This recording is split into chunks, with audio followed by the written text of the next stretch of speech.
वरुण अपने घर में सबसे छोटा था। उसके दो बड़े भाई जिन्होंने माता पिता के देहांत के बाद बड़े शहरों में जाकर अपना व्यापार जमा लिया।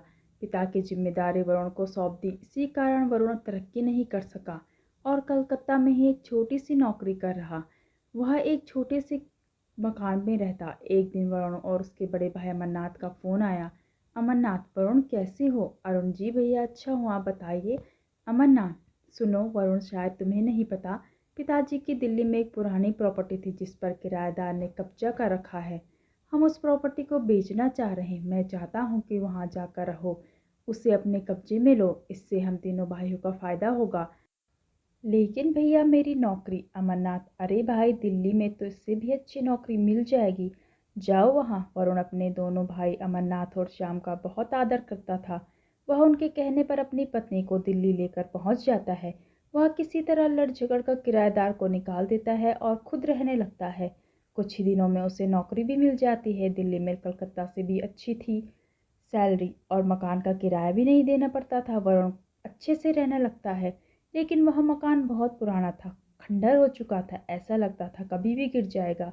कुछ दिन बाद वरुण को उसके मझले भाई श्याम का फोन आया। श्याम, छोटे तू कैसा है? वरुण, भैया मैं मजे में हूँ, दिल्ली में अच्छी नौकरी मिल गई, सब अच्छे से चल रहा है। श्याम, अच्छा चल रहा है? हाँ, एक तुझे बात बतानी थी। हम दोनों भाइयों ने दो अलग मकान कलकत्ता में खरीद लिए हैं। अब हम यहीं रहेंगे, यहीं रहकर कारोबार करेंगे। वरुण, यहाँ तो बहुत अच्छी खबर दी आपने भैया, मैं तो कब से चाहता था आप दोनों आपस में वापस आ जाएं। श्याम, हाँ लेकिन अब तू बाहर चला गया। वरुण, कोई बात नहीं भैया, कम से कम कोई तो है जो अपने शहर में रह रहा है। जब अमरनाथ को इस बात का पता चला कि उसका भाई वरुण मकान में मजे से रह रहा है तो उसने श्याम की बात की और दोनों मकान को बेचकर पैसा बनाने की तरकीब सोचने लगे। वरुण इस सबसे बेखबर मजे से रह रहा था, लेकिन उसकी खुशी ज़्यादा दिन तक टिक नहीं पाई। एक दिन मकान का कुछ हिस्सा गिर गया जिसे मरम्मत कराने के लिए वरुण के पास पैसे नहीं थे। अमरनाथ और श्याम को जब यह बात पता लगी तो दोनों दिल्ली पहुंच गए। अमरनाथ, वरुण यहाँ रहना खतरे से खाली नहीं है। मैं बात करता हूँ, हम इसे बेच देते हैं, इससे तो तेरे हिस्से में पैसे आएंगे, उससे कलकत्ता में मकान खरीद लेना। वरुण तैयार हो गया। वैसे वह कलकत्ता में अपने भाइयों के साथ रहना चाहता था। अमरनाथ और श्याम प्रॉपर्टी बेचने के लिए दलालों से मिलने लगे। वरुण इससे सबसे बेखबर अपनी नौकरी करता रहा। वैसे तो तीनों भाइयों में बहुत प्यार था, लेकिन वरुण बहुत सीधा था। इधर उसके दोनों भाई पैसे के मामले में बहुत चालाक थे। एक दिन उस मकान का सौदा हो गया। वरुण ने भी कागज साइन कर दिए। तीनों प्रॉपर्टी बेचकर कलकत्ता पहुंच गए। वहां पहुंचकर वरुण ने ही अपने पुराना मकान जो पहले किराए पर था ले लिया। 2 दिन बाद दोनों भाइयों ने वरुण को बुलाया और कहा, अमरनाथ यह ले। वरुण अपने हिस्से के पैसे, यह कहकर अमरनाथ उसे 5 लाख रुपए पकड़ा देते हैं। वरुण, भैया ये क्या है? मुझे तो पता लगा था कि मकान 30 लाख का बिका है और मेरे हिस्से में 10 लाख रुपए आएंगे। यह सुनकर दोनों भाई सब पका जाते हैं। श्याम, नहीं छोटे, किसी ने तुझे गलत बताया है, मकान 15 लाख का बिका है। वरुण, भैया आप ठीक कह रहे होंगे, एक काम कीजिए, ये पैसे भी आप रख लीजिए।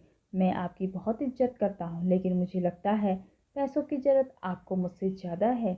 यह कहकर वरुण पैसे छोड़कर वापस घर आ जाता है। उसे विश्वास नहीं हो रहा था कि उसके दोनों भाई उसके साथ इतना बड़ा धोखा कर सकते हैं। इधर अमरनाथ की पत्नी जानकी जी ने वरुण के जाने के बाद दोनों को आड़े हाथों लिया। जानकी जी, आप लोगों को शर्म आनी चाहिए। अगर उस समय सास ससुर जी की जिम्मेदारी वरुण ने न उठाई होती तो आप ये लोग लोग कमा पाते क्या? वो भी अपने माता पिता को छोड़कर पैसे कमाने जा सकता था।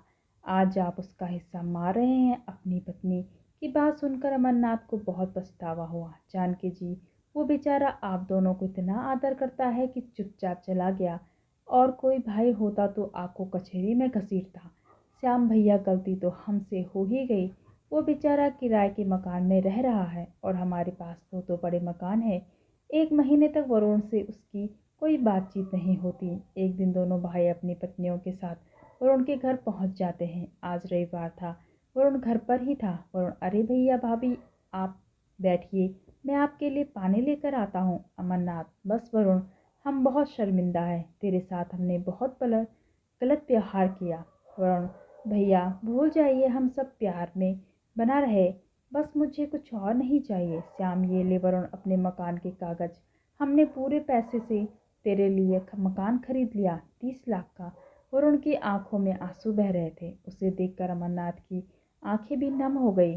वे उसी दिन वरुण का सामान नए घर में पहुंचा कर आए और उसे नौकरी का छुड़वाकर उसे अपने व्यापार में शामिल कर लिया।